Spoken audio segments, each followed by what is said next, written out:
In this video, I will show you how to change the internal battery in this Dodge Durango key fob. This key fob was used on Durangos between 2004 and 2016, and it takes one of these CR2032 batteries. It's really easy to change the battery yourself at home. Don't need to pay anyone to do it. Just go ahead and get one of these batteries.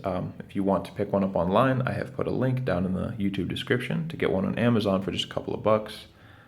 And once you have that, just follow along.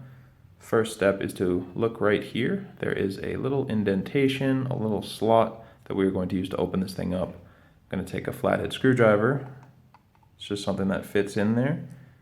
That's going to allow you to twist, gently twisting like that until you can see that little opening on the side there. Now you can just pull it apart with your fingers, or you can twist down through that opening until it's really comes free, just like that.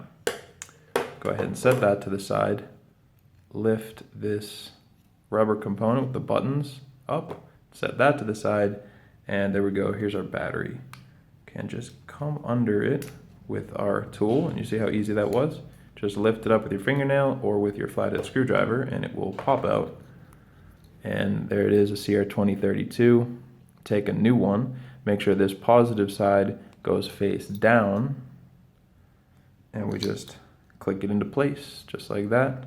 Really easy. Go ahead and put the buttons back on until they sit into place nicely like that, and then put the face of the key fob back on and click it back together. And that is all it takes. It's really easy. Hope you found this video helpful, and if you did, you can feel free to leave us a like or a comment.